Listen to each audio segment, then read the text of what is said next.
올해 안에 창업하면 소득세 안 낼 수도 있습니다.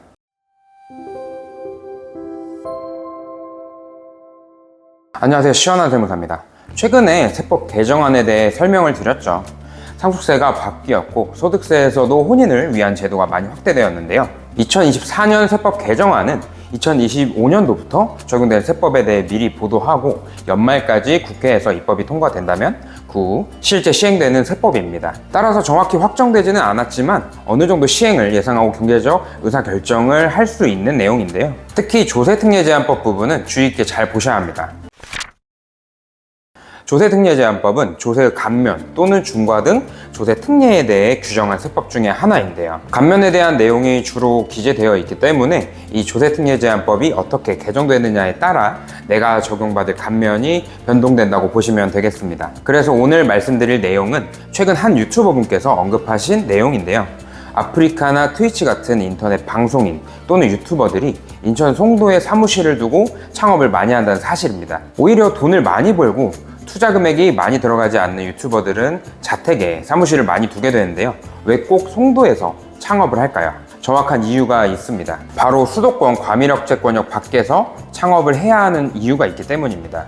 앞서 말한 송도는 서울과는 가깝지만 인천 경제자유구역으로 수도권 과밀억제권역 밖에 있는 지역이기 때문에 유튜버들이 많이 창업하는 곳이 됩니다. 그렇다면 얼마나 감면이 되길래 송도에서 창업을 하는 걸까요? 조세특례제한법 제6조를 보면 제목부터 창업 중소기업 등에 대한 세액 감면입니다. 창업한 중소기업에 대해 세금을 감면해준다는 내용이죠. 중소기업이 2024년 12월 31일 전에 일정 업종으로 창업을 하게 된다면 최초로 소득이 발생한 과세연도부터 5년간 일정 비율에 따른 소득세나 법인세를 감면해준다는 내용입니다. 이 일정 비율이 가장 중요하겠죠. 수도권 과밀억제권역 외의 지역에서 창업한 청년 창업 중소기업은 100%를 감면을 해주고요. 수도권 과밀억제권역에서 창업한 청년 창업 중소기업은 50%를 감면을 해줍니다. 그리고 청년이 아니더라도 수도권 과밀억제권역 밖에서 창업을 한다면 역시 50%를 감면해주고 있습니다. 여기서 청년은 창업 당시 15세 이상부터 34세 이하인 사람을 말하는데 유튜버 특성상 젊은 나이대의 사람이 많기 때문에 더 활용하게 되는 겁니다. 100%나 50%를 감면을 해준다니 어마어마하죠. 내가 낼 세금이 1억 원인데 50%를 감면받는다면 자그마치 5천만 원의 세금을 절세하게 됩니다. 매년 5천만 원이라고 하더라도 5년이면 2억 5천만 원이니 정말 큰 절세입니다. 그렇다면 수도권 과밀억제권역이 어느 지역인지 알아보는 것도 중요하겠죠. 2017년도부터 과밀억제권역으로 보는 지역은 다음과 같습니다. 서울특별시 전역, 인천광역시 일부와 경기도 등이 포함되는데 경기도 전부는 아니고 평택이나 파주, 오산, 안산 등 제외되는 곳도 많습니다. 업종도 굉장히 중요합니다. 물론 부동산 임대업 같이 국가 발전에 도움이 된다고 보기 어려운 업종은 불가능하고요. 다음 표에 해당하는 일정 업종을 운영하게 된다면 감면 대상입니다. 앞서 말씀드린 유튜버는 정보통신업에 해당하기 때문에 감면 대상이 됩니다. 이렇게 파워풀한 창업중소기업에 대한 세액 감면의 개정안이 지난주 발표되었는데요.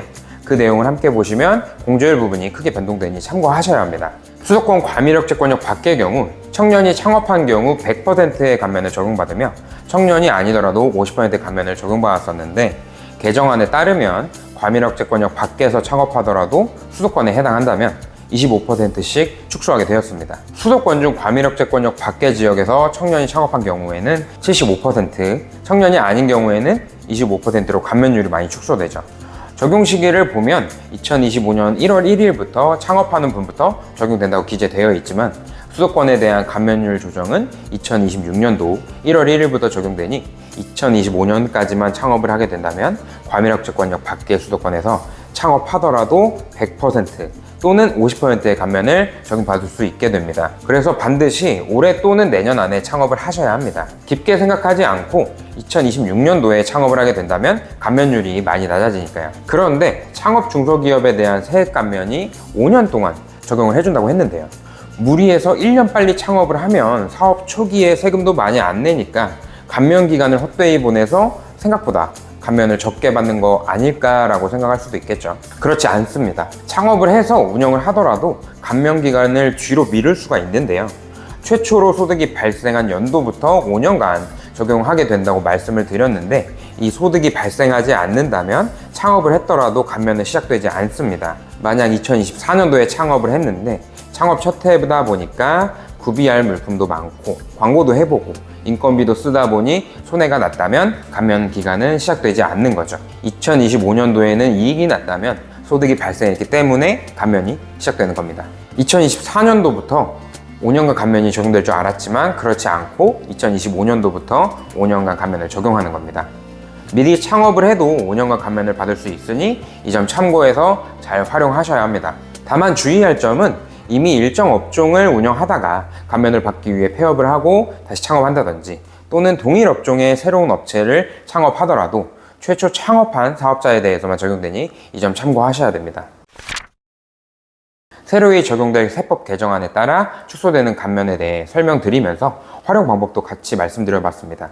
본인 상황에 맞는 방향을 정하시고 세무 전문가와 논의하셔서 올바르게 선택하시길 바라겠습니다. 오늘 영상이 도움이 되셨다면 좋아요와 구독, 알림 설정까지 부탁드리겠습니다. 감사합니다.